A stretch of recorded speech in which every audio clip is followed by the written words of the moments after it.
All right. So as many of you guys may not have known, Girls United is a beautiful initiative where we are really empowering young women. And that started with our Day of Service, which we kicked off festival. So one of our things that we're doing right now is our Magic Unfiltered podcast, where we are uncloaking everything that Black Girl Magic has to offer. So with that, Ebonee, Hey. we would like to get to know you a little bit better. So can you please give us 2 truths and a lie? 2 truths and a lie. Oh my goodness. I'm from Seattle. Okay. I have 3 siblings. This is my first time in New Orleans. Can anybody guess what the anyone lie guess? is? 1, 2, or 3? What is it? I see a lot of 3s. I've been in New Orleans so many times. I love it here. So that was a lie. All right, so Ebonee, thank you so much for being here. Thank you so much for having us. To everyone out there watching, Girls United is a platform for young Black women, and everyone out here, we see so many young Black women, so many different interpretations of beauty. We've got weaves, we got locks, we got box braids. I'm loving the blue lipstick. It's a whole look, all right? Hey.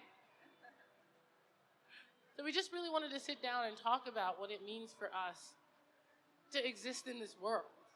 Yeah. Right? To have the opportunity to sit down with Ebonee and to kind of get to know her a little bit better. So Ebonee, what do you want to be known for? I want to be known for creating space. I want that to be my legacy. I want that to be my impact. I want to be known for being as true to myself as possible. I think, when I'm no longer on this earth and people are talking about the impact that I made, I want them to say, Ebonee kept it real wherever she went. Ebonee didn't change when she was in any room. She kept the same energy around every person. And because she did that, she created space for herself and others. Have you ever found yourself feeling as though you had to change to be in a certain room or to play a certain part or had to alter yourself to fit into someone else's reality?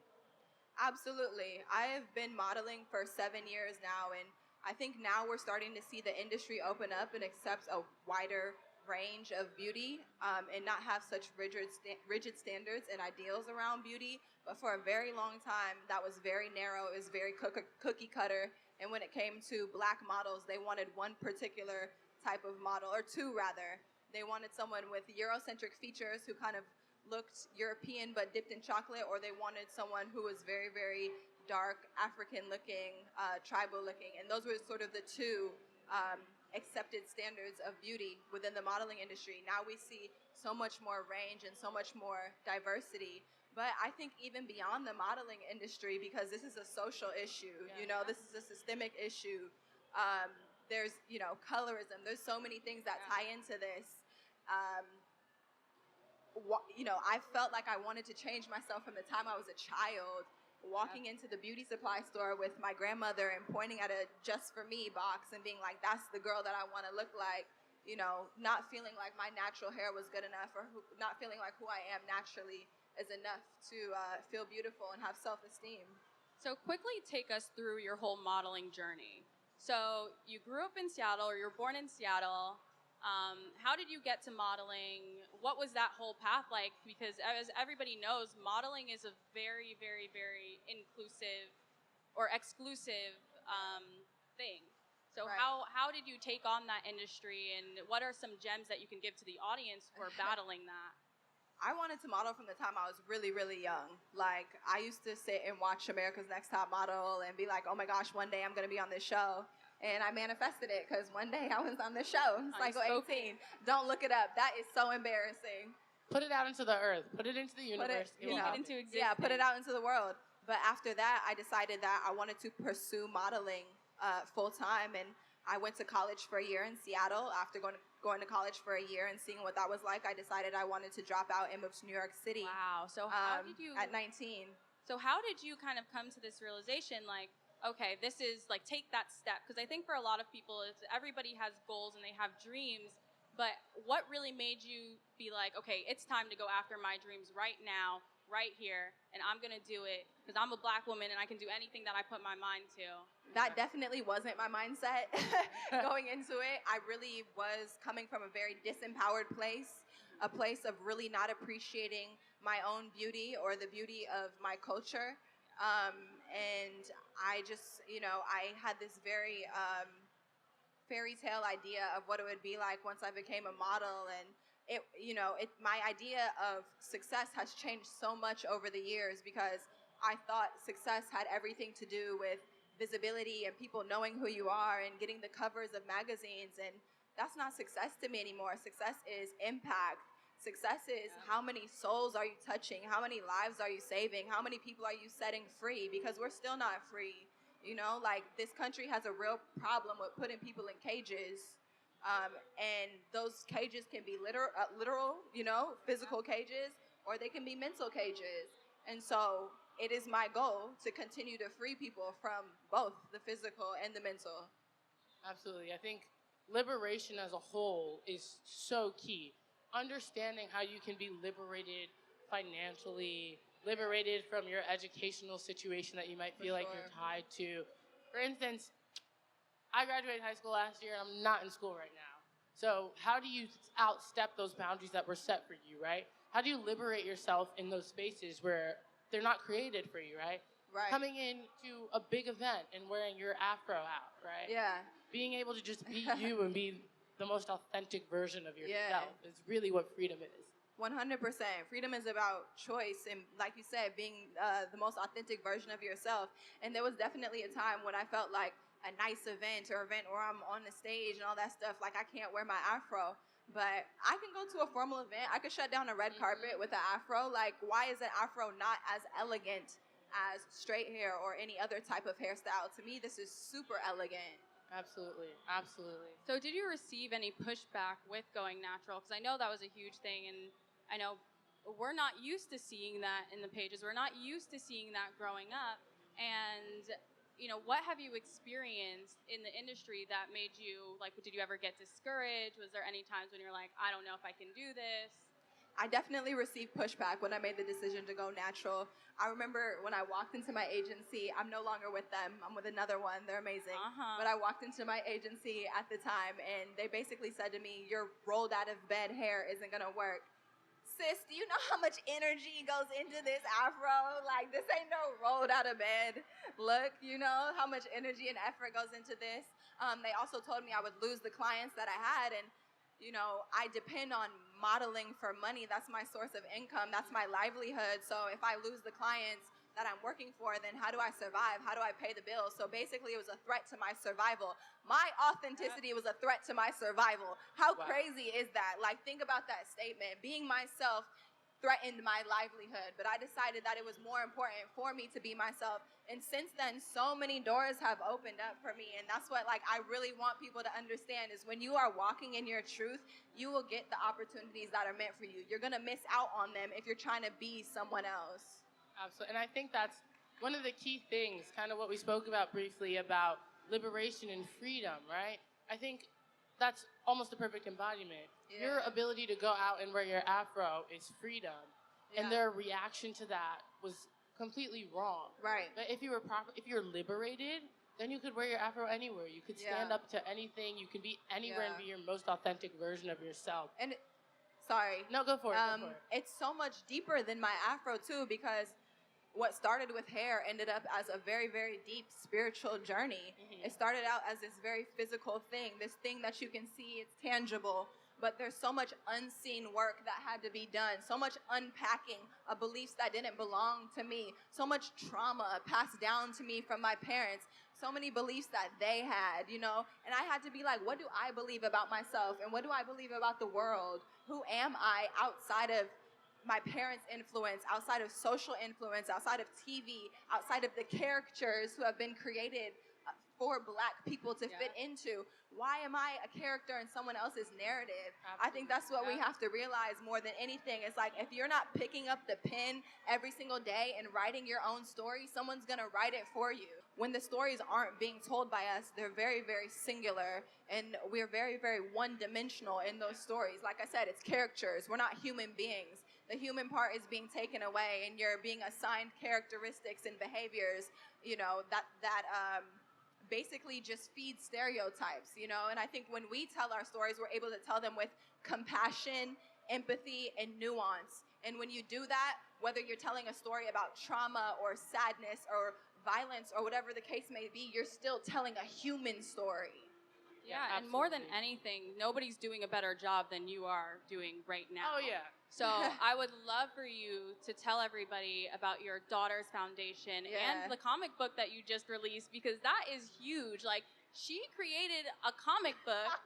Like, you think that she's just up here talking on stage, talking about, creating your own narrative. She's living it. She's walking in it right now. She's doing that. So please let everybody know all the great things she's doing. Wait, can we clap for her real quick? Real quick. All is due. Thank you. So I just started a nonprofit organization called Daughter. We take scholars to Ghana twice a year. We will be taking our first 6 scholars to Ghana in August. I'm super excited for that. We'll be spending 2 weeks just reconnecting, because I went to Ghana for the first time in December, and I realized that there was a huge piece of my identity that was missing, because really that's what all of this comes down to. It's your search for your authentic identity, right?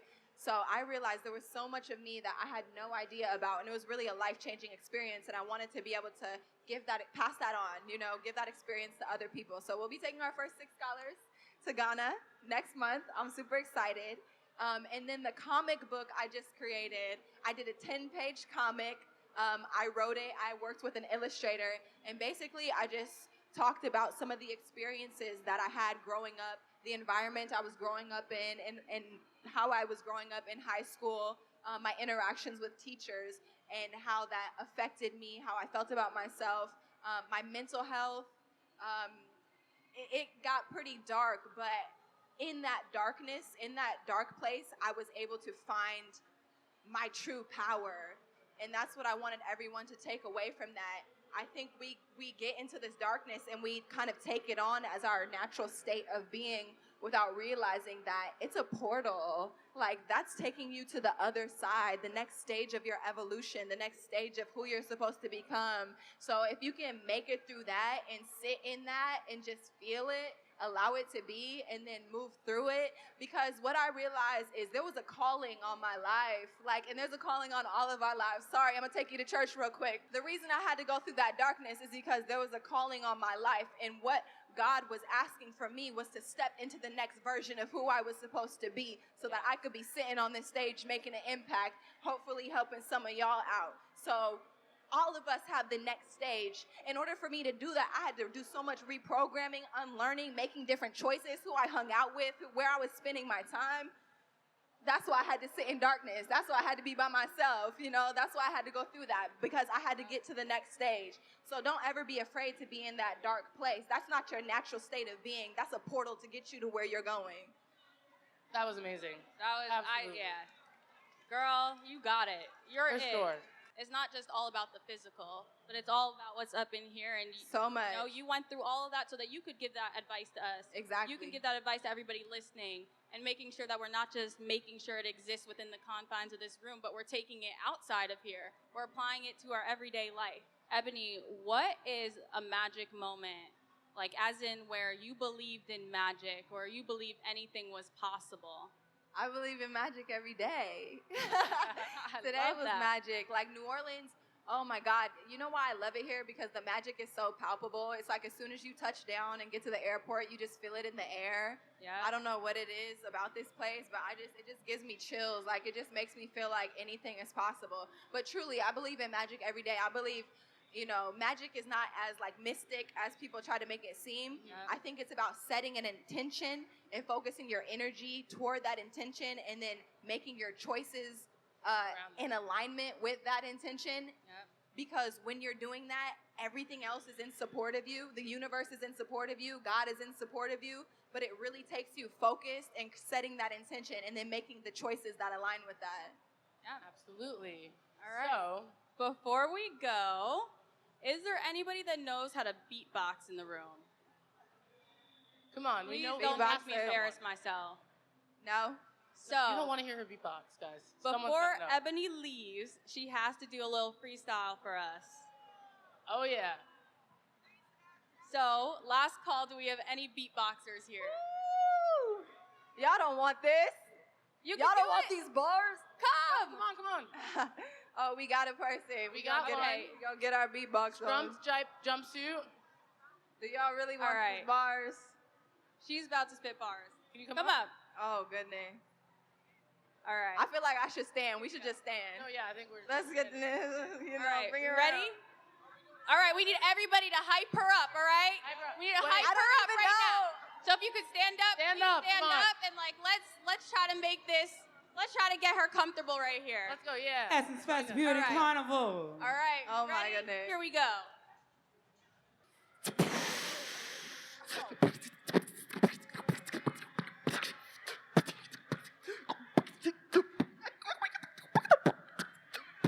Oh, she fucking it up.